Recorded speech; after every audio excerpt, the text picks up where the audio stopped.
All right, good morning. Happy Wednesday, everyone. Today, I want to go through these videos that I've been watching with the Grant Cardone training, and I want everybody to share it in some of the meetings, maybe one or two videos that stand out the most. But I'm going to go ahead and start with the beginning one, okay? This is called Selling is a Prerequisite for Life. And this is about a 5-minute talk. Word commissions represent, insecurity for a lot of people. But insecurity and commissions have nothing to do with one another. In all these segments, when you really, really learn this material, I promise you, you'll never be insecure about your ability to produce. Commission jobs are the only real way to create financial security for you in your life. The only way to keep a job is to produce. And look, you want to get paid on what you produce. Every time you get your way in life, that's a commission. Would you agree? The payment for getting your way made you feel good. See, you had to sell someone on, hey, let's go eat Chinese rather than Indian. And they said, okay, let's do that. That made you feel good. You got your way. See, while most people think of money when they hear this word commission, they think money, commissions, insecurity, it's not stable. Look, that's not the issue. Not all payments in life are monetary. In fact, the things that reward me the most have nothing to do with money. Some of the greatest achievements I've had in my personal life had nothing to do with money. Recognition for a job well done, that's a commission. A raise or a promotion at work, commission for what? Doing a good job, making a difference, being more than maybe my boss expected me to be. Gaining new friends is an incredible commission. Imagine, just remember that great friend you made. That's a commission, okay? Maybe more valuable than all the money you could accumulate in your lifetime. Getting votes for a project that you're pushing forward on. Maybe you sit on the PTA and you're trying to push some project forward. You get it passed. That's a commission. The rush of hearing someone say yes to you after they said no 50 times. See, I find it comical when people tell me, I could never be a salesperson, Grant. Never. I could never work on commission. And I'm like, man, what are you talking about? Your entire life is a commission. Every moment of every day, you spend happy or not happy. Those are commissions. They're rewards for something you're doing in your life. Look, folks, there is no salary guaranteed in life. I don't care what your company tells you. We're going to give you this much money every week, or we're going to give you this much money every month, or this much a year. There's no guarantee. If the company collapses, your salary goes away. The whole world is on commission. They just don't know it. See, the whole world is required to sell, to produce, to drive revenue in order to keep the company working. It's been said that the best things in life are free. Look, I don't agree. I know that it's a nice little saying, hey, the great things are free. The best things in life are those things that come as a result of something extra that I did, some well-done effort, some obstacle I overcame. I overcame the obstacle, and I get rewarded with something. Happiness, security, safety, a great home, a great family, love, confidence, friends, the church that I belong to, my community that I live in. All these things are commissions. For what? For something I did, for something I participated in. And the more I produce, the more I'm able to enjoy the true commissions of life. True love is purely a commission for finding the right partner, taking care of that right partner, continuing to create with that right partner so my relationship gets better, and then keep that thing growing. That's a commission. See, folks, there's no guarantee in life that you'll be loved. None, zero. That marriage day, the ring you put on your hand, that's not the guarantee, okay? The guarantee is the work you do afterwards. First, you've got to persuade the person. First, to take interest in you. Then you have to find out what they want and what makes them happy. Then you have to produce it. Production. And then you got to keep producing it. But somewhere along the line, you've got to sell that other person on the idea that you're the right person. All the benefits of that relationship are then commissions. Is your relationship insecure? To the degree you don't produce in it, it will be insecure. If you aren't getting commissions from your relationship, take a look at it, man. You're not giving her the right attention or him the right attention. You're not giving them what they want, what they need. Look, for you to succeed in a relationship, for instance, and get a commission of love, you have to exceed a person's expectation, and then you'll get love. But you have to first convince, then you have to sell, then you have to deliver. Same thing in the rest of the world. Look, health isn't a guaranteed thing of, a great life. You're not guaranteed health. You might be guaranteed, or the government might guarantee you health insurance, but they're not promising you good health. Health is a commission for taking care of yourself, taking care of your mind, what you eat, what you smoke or don't smoke. When a person successfully sells himself on eating right, working out, taking care of his attitude, he gets a commission. For what? Good health. The great benefit of children is a commission of sorts, and it's not a guarantee to every marriage. You have to do something to produce the children. So what I want you to get out of this segment is that you are on commission, okay? All of life is a commission. Every reward you will get is a commission. Your production, your ability to produce, your ability to perform in the marketplace is where you get your security from. Commission is the way to create financial success and financial security for yourself and your household. Don't be scared of it. All right, that was a sample video. Okay, once you go into it, here's the question I want to ask, and anybody that's not on mute can participate. True or false? All the benefits of a relationship are commissions. True. True. Right, true. True or false? Learn to sell and you will get commissions greater than money. Your commissions are not limited. True. True. True. Okay, this is a multiple choice question. Not all payments in life are monetary. Which is an example of a non-monetary payment in life? Number 1, promotion. Number 2, recognition for a job well done. Number 3, gaining new friends. Number 4, getting votes for a job you are pushing forward. Getting votes for a job you are pushing forward. Yeah. Number 4. Number 5, hearing someone say yes after they say no 50 times. And number 6, all of the above. All of the above. Absolutely. All of the above. So that's 100% right there. So in the first segment of all of these videos, what Grant does is he sells people on commission, right? He sells people on selling as a prerequisite of life. Selling is a way of life. And those that say they don't like to sell, I love what he gets into because he says those that don't like to sell or call themselves a salesperson are those that are not good at selling, okay? They don't know how to sell. And that's the reason why they actually do that. I'm going to go into the second video, then I'm going to go into something that I want to talk about today, which is going back to jobs. In this segment, we're going to talk about other concerns and how other concerns could actually handle price. You know, I know that if the person I'm working with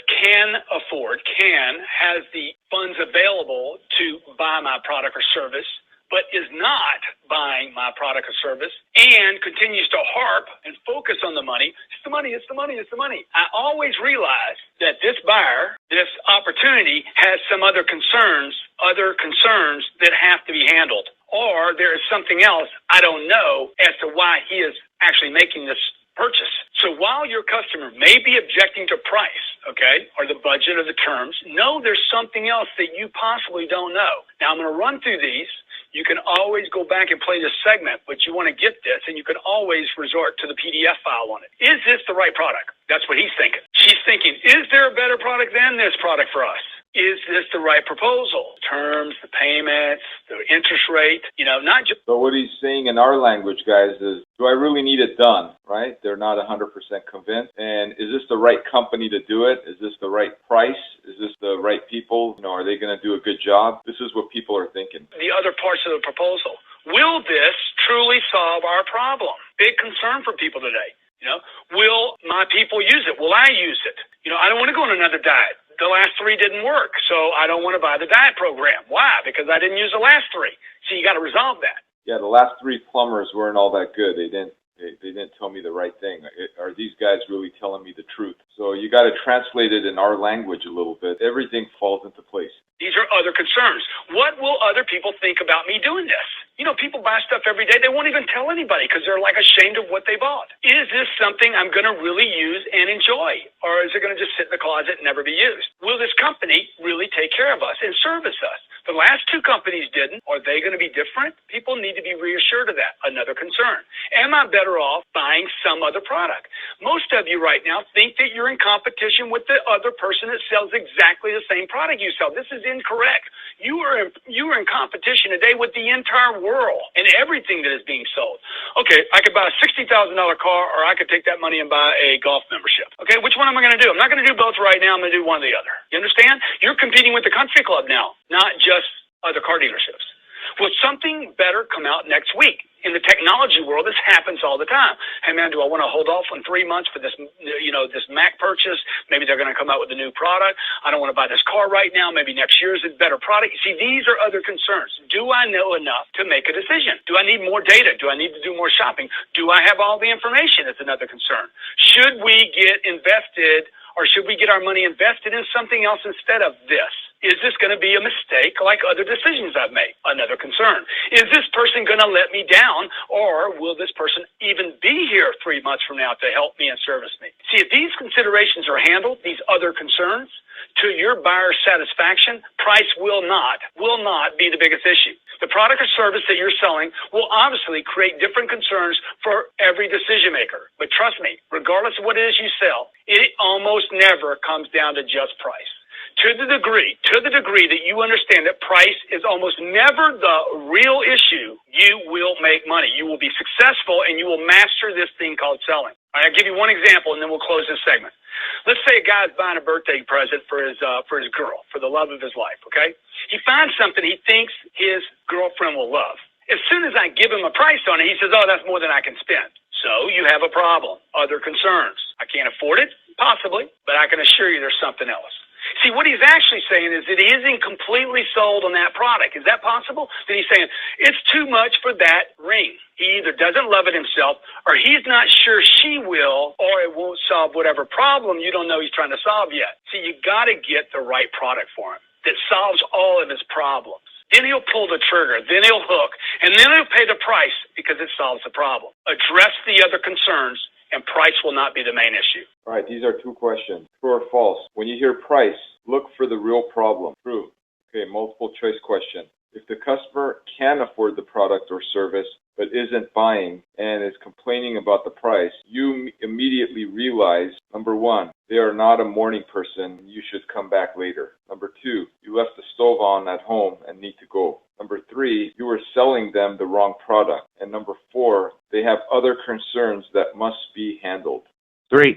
You were selling them the wrong product. Does everyone agree with that? 4. And 4 is right. They have other concerns that must be handled. This is the last one, and then we're going to get into a quick talk. And a solution that you'll want to use and incorporate on a daily basis when you hear price as an issue. Okay? Salespeople often make the mistake, and managers too, of always offering something for a lower price whenever faced with a price objection as a way to resolve what appears to be the money problem. This is incorrect. It's a solution based on false belief that price is the only reason people don't buy things. Okay, well, let me bring him down to something less. Don't do that. When you move the customer down in price to offer something cheaper, they are actually less likely to even want the next product if they didn't want the first one. This will cause your buyer to actually believe that you don't have a solution and that he or she is just wasting their time. One of the other ways to discover other concerns is to actually move the buyer up when a price objection comes up rather than down. This will get your customer thinking in terms of value, not price, and will determine whether or not the price objection is even valid or not. Look, if he believes that his girl will love the gift and really wants to make her happy, showing him something more expensive will actually get you closer to the sale on the product that he objected to because of the price. You understand? I'm showing him this ring. It's $6,000. Man, that's more than I can afford. Hey, just for kicks, let me show you something else. And I show him something that's $9,000. What is it? Man, there's no way I can afford $9,000. This becomes a little nicer, prettier, more affordable, doable. See, buyers are more concerned with making a good decision. Okay, you want to remember this. Always in every sale, they're more concerned with making a good decision than they are how low the price is. What would happen in this situation? He agrees to look at something more expensive, or he doesn't. Says, I can't look at it. I really like this one. He'll do it. You understand? A, I'll look at more expensive. Means he wasn't committed. B, he'll tell you he needs to move in the other direction, something cheaper, and that makes it a valid objection. You understand? Say, hey, would you consider this? Oh, no way I could do that. In fact, I need to go lower. Oh, it's valid. Let me move him down in inventory. C, he looks at the more expensive. It builds value in what you're showing them. He can't or she can't afford it. Either way, you've got him shopping your inventory. You see, you're exhausting the need to shop. Look, I could even show the buyer a completely different line or product, knowing we can always move back to the original product he looked at. Grant, I don't want to confuse anybody. Look, they're not going to buy if they're on the wrong product. I want to exhaust my inventory. I don't want to exhaust my price.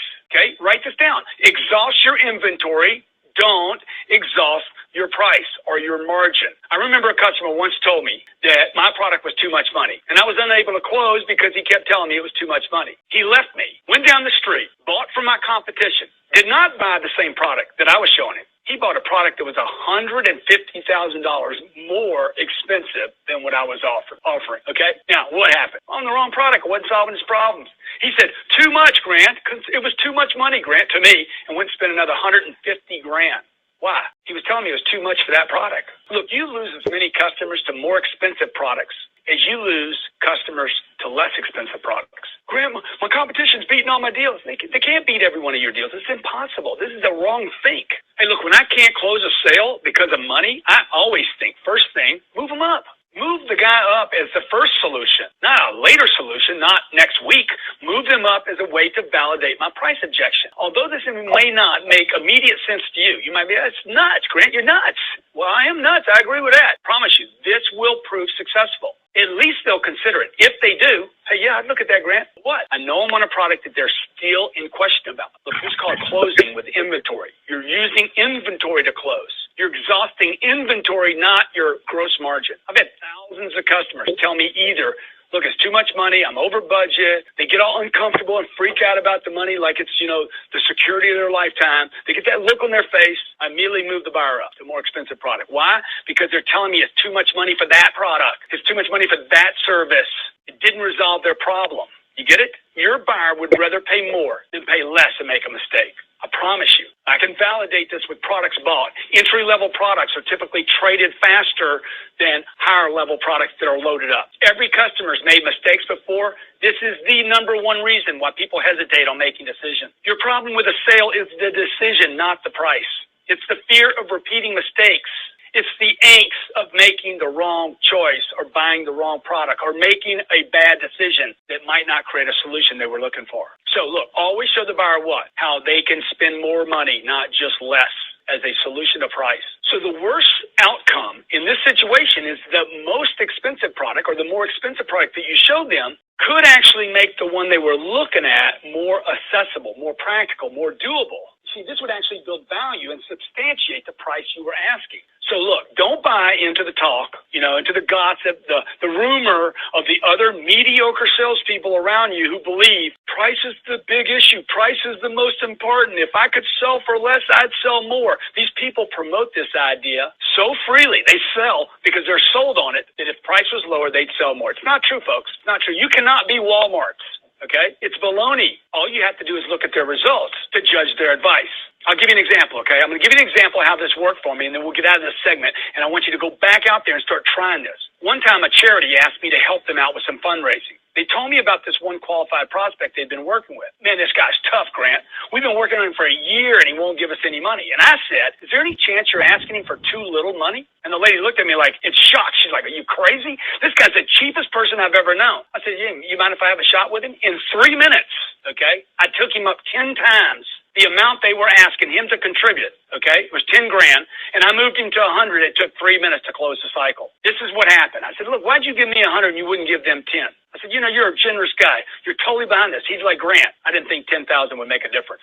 You see, they weren't using the right order of magnitude. They weren't using a number big enough to solve his problem. So remember, when it's too much money, what are you going to do? Move them up first. This is a great technique. I promise you it'll work for you. Trust me on this, okay? I promise you. You'll close more sales and make more money.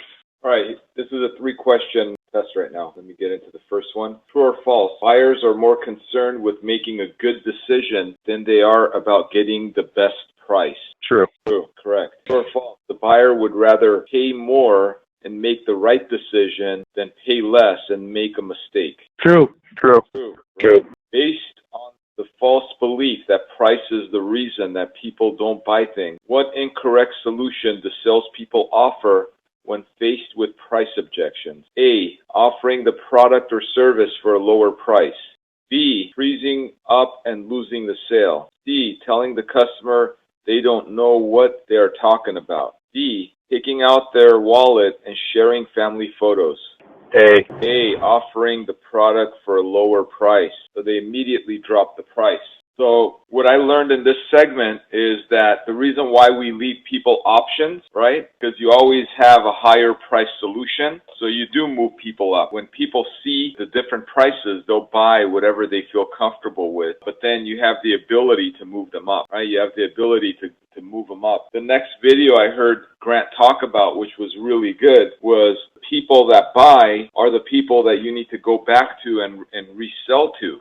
right? And he talks about the exact things that we're talking about in TNT and the boot camp, right? A lot of the exact same thing. He uses general terms, but everything's the same, guys. What we're doing is no different than what a guy is doing when he's selling a ring, okay, at a ring store to, you know, an engaged couple, or a guy that's selling high-end cars, wheels, whatever is out there is the exact same thing. People want to make the right decision. And a lot of times, the only way they can actually justify that is by how much they're paying. And if you address everything up front and give them options and address everything up front, then people feel better about making the right decision. These videos are really good, guys. They really fall into what we're talking about, what we're doing in our training. In my opinion, watching the 2 videos a day is just sharpen the saw. Every day it's sharpening the saw, sharpening the saw. So a lot of you guys are already on it and are watching it. Those of you that are looking at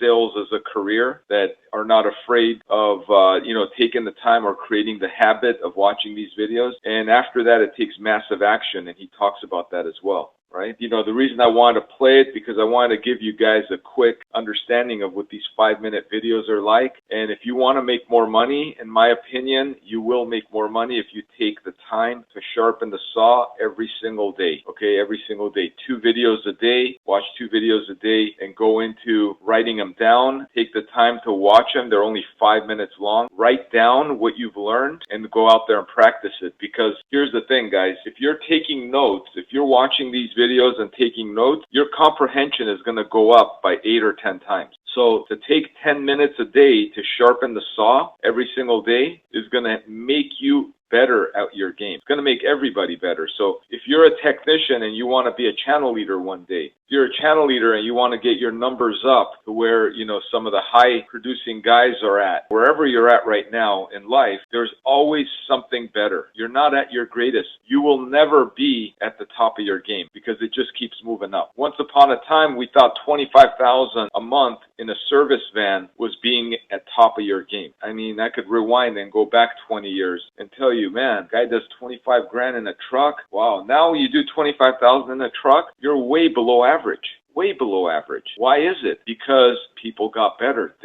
People are spending more money. There's people that are out there that are selling bigger jobs. There's techs out there producing $150,000 a month in a service van. Yeah, $150,000 a month with 20 or 30 customers, right? Managing jobs, going back and forth, doing all of this. Why? They got better. Okay, they understand everything about service. They understand that, you know, serving a client is for the number one thing that people want. Once you serve the client, you give them what they want. They're really happy. Their wallets open up. They want to spend more money with you, right? So guys, $199 a month to get started on these videos. You watch them 3 months in a row. You make it a daily habit. I'll pick up your cost. So right now I'm monitoring all the guys that are on it. If anybody else wants to get on these videos and wants to start learning and sharpening their game, you know, these videos are far the best I've seen in sales training. Grant was a big advocate of Tom Hopkins, who's somebody that we went through and we've done a lot of courses with. He learned from Tom. He was a big advocate of Zig Ziglar, a lot of these legendary sales trainers, and he wanted to be like them. So he learned all of their content, went out there, practiced it, did it, and now has these videos and is teaching people how to do it, right? So he's got really good stuff. I mean, I'm watching him. There's nothing that he says on these videos that you guys can't master. It's a really simple process, but you got to take the time and sharpen the saw every single day. All right, watch the videos. Make it a habit. 2 videos a day. Take the test. Write it down. Go out there and practice it. And then when he's talking about general terms, understand that a lot of what we're teaching is more precise in our industry. We're telling you guys exactly how it works in our industry. He's talking general terms, but you got to be able to connect the dots. You got to go, oh, when Grant is saying move them up, what he's saying is offer more than one solution. So if a customer says it's too much money, they can actually see a much more expensive solution on top, and then they feel comfortable going with the decision they're making because they're like, man, at least it's not, you know, X, Y, and Z. I could fix it with this. He's given multiple multiple options. And that's why we tell you to leave 5 options. Write it down. Leave 5 options, 6 options, because that's what actually helps customers see what they're spending and justify. And then when they pick one of the options, what do we tell them? What's our first thing? When they say, yeah, I want to go with number 5, the next statement out of our mouth is, that's a great choice. What did you like about that? You want to understand the buyer. You want to understand what they really liked about that, what their concerns were, and everything. If you address all of this up front, you're going to be a master at your game. This is the reason why, somebody can go out to a job, like he gave an example. He said his competition sold $150,000 more expensive product when he was offering something, and the guy kept telling them it's too much money, it's too much money. What the guy was telling them is that, I don't know enough. This isn't the right thing for me. You didn't ask me enough questions. You didn't figure out what I really want. You're not showing me exactly what I want. The other guy did, so he was willing to spend more money with the other company that he wasn't with him, right? Really good stuff, guys. Again, those of you that are watching it, keep watching it, right? Keep going through the videos, keep watching it. Those of you that are not on it, make it a habit to go in there and learn every single day, because every one of you will make more money listening to exact videos that actually go in there and will teach you concepts of how to get better and straighten out your mindset. The first, so many chapters, all he was talking about was fixing the thing between our ears, because the thing between our ears is 90% of what stops us from what we can actually accomplish. Once you adjust your brain and take the brakes off, now these videos will be the gas pedal to accelerate. But first, you got to take the brakes off. Your mindset are the brakes, and a lot of us are trying to learn things. We're hitting the gas pedal, but the other foot is on the brake. So what we're doing is we're moving inches forward, but we can't really move ahead because we haven't taken the brakes off. So he talks about, take your foot off the brake, get your mindset right. It's all about attitude. He talks about, the grass is not greener on the other side. He talks about you're in the right place. All you got to do is learn and get better. He talks about a lot of that because some people are running around looking for the right opportunity and they're missing everything in front of them. And there's some people that are there that are here and they're making killer income. They're making great commissions. They're making most money they've ever made. And they've got the same leads, the people that are outside. So he's talking about take the brakes off, guys, because you're limiting yourself by your belief system. And once he addresses that, he gets into starting to address, better content. You don't run ahead, right? So I love the way the beginning certification starts because it's all about attitude. It's all about selling yourself first, selling yourself on the company you're working for, selling yourself on you being the right person that you can get better, right? Taking the brakes off and then start hitting the accelerator. Right? And then at the end, pedal to the metal, baby. You're going to be doing 200 miles an hour in your career because you've taken the brakes off, fixed everything around you, and now you're going a couple hundred miles an hour because there's nothing holding you back. What I'm going to do is on a weekly basis, I'm going to share a couple of videos. I'm going to take some of the great videos that I think are really apply to what we're doing, and I'm going to share it with you guys. We're going to do the test like this. But what I suggest is everybody start getting busy, guys. Your morning routine is what's going to change your life. You start getting into listening to good content that'll apply to your business, your missions, whatever you're making, get your income up, and then start, making the right choices. In my opinion, and he talks about this too in some of his videos, he talks about the fact of, you got to have massive action. And those of you that, believe that, hey, you know what, you're in a comfort area in your life where, no, I'm just going to do this. I'm going to wait for the leads to fall in my lap. I'm not going to be proactive, not going to better my life. It's not going to get better. He talks about massive action. He talks about work as much as you can because when you're working, you're not spending. Some of you don't have a spending problem. You have a problem with how much time you're putting into work because when you're not working, you are spending money. And he gets into that and says, take massive action. Talks about selling your product to friends and family, selling it to yourself. Be a consumer of your own products, right? Buy your own stuff. So it's really good stuff, guys. Share some nuggets of what you've learned. I guess the biggest impact for me right now is just personally kind of uncovering that my belief was like selling is my job. And so when I go to work, I go to sell. But coming home and living my life outside of it, it wasn't about selling. That's far from the truth. It's the opposite. If people aren't even in an understanding of your vision, they're not going to follow. And that's just plain and simple. So by me having that kind of belief, it's kind of led in the direction that my life is going. And so understanding that kind of has me take 2 steps back and start realizing who I'm not in clear communication with in my life, so that I can start to rebuild that and get them aligned with my vision, if that makes sense. Absolutely, yeah. What I heard you say is that you'd go to work and sell because that was your job. But selling, like Grant said in his first video I played, commission is a way of life. And if you're not making a good commission at home, what's a good commission at home? You got, your kids are doing well. They're doing kind of what you want them to do. They're learning. They're doing this. They're doing that. Your marriage is not in a good situation. Maybe you have other relationships. Your health is not good, right? And he's talking about how health is even a commission of what you put into your body, right? And what you do, if it's exercise or whatever it is. If you're having problems in any area of your life, okay, you're not using the information he's sharing that makes you better at work is the same thing that makes you better in life. Look, my biggest sales job for me was marrying my wife. I had to ask her like many times before she would even go out on a date with me. She didn't even want to go out. She didn't even, first time she just profusely refused me. Said, no, I don't even know, right? So I had to figure out what I had to do. And once you sell them, now you're married. A lot of people, they lose their marriage after they do all of this to get what they want because they're not continuously selling or they're not continuously doing the thing. So, and in my opinion, that's the reason why there's broken relationships. Look, even at work, guys, what I'm doing right now is I'm trying to sell you on bettering your life. I'm trying to sell you on making an investment for yourself so you can get better at everything. I'm selling you. I'm trying. I'm doing my best. I had 10 people that said they want to do it because 10 people wanted to do this because they understand, or 12 people. But not everybody wanted to do it. Why? Because I didn't do a good enough job selling it. So I'm here thinking, what can I do to get more of my people to invest time, their own personal time, into bettering their lives? What did I do? I came up with this thing that I go, why don't I play the videos? I'm going to give them a little taste of what they're missing out on, right? And talk about it. And if I do it enough, okay, and talk about why it's good for them, why, some people are going to break out $50 out of their pocket a week. They're going to say, and the commitment of, hey, I'm going to go ahead and invest my time in doing it. Yeah, it's easy for me to just buy, get everybody a membership and go, hey, everyone's got access to Grant Cardone University. I've done that before. You know what's failed? The commitment level failed. People didn't really want the videos. They didn't believe it was going to do anything for them. And all I did is waste a ton of money. So what I thought about was,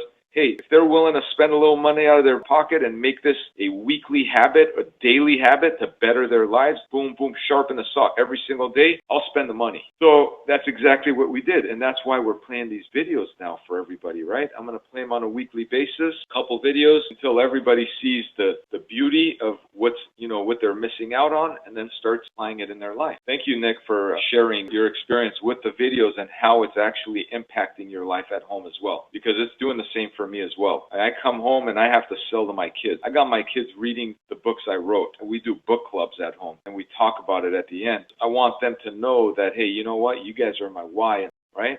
I take personal responsibility. Okay. Just the one exercise, John, was pretty good of trying to go 24 hours without a negative thought, and or trying to go 24 hours with agreeing with everybody. If everybody took that on as just a little challenge and truly seeing how much it pops up, it's pretty cool. Yeah, awesome. Great little challenge. Go 24 hours by keeping your brain in check. Not disagreeing, because disagreeing with people stop you from selling. And I don't know how many people disagree with customers. And if you want customers to buy, okay, do not disagree with them, okay? Agree with them. It's a yes, yes, yes.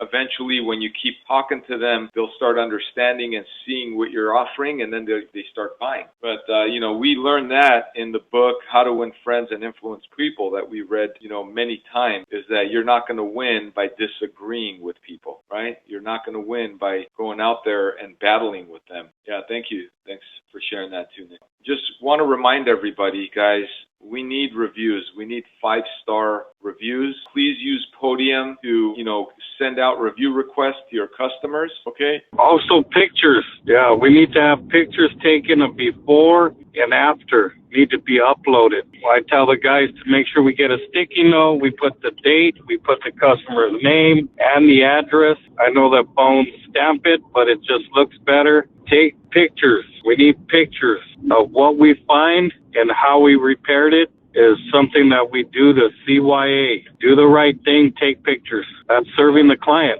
They can have it for their records as well to be able to see and show other people, look how bad it was, look what they did. Now they can justify also, because people may ask them questions later on down the road. Take pictures, please.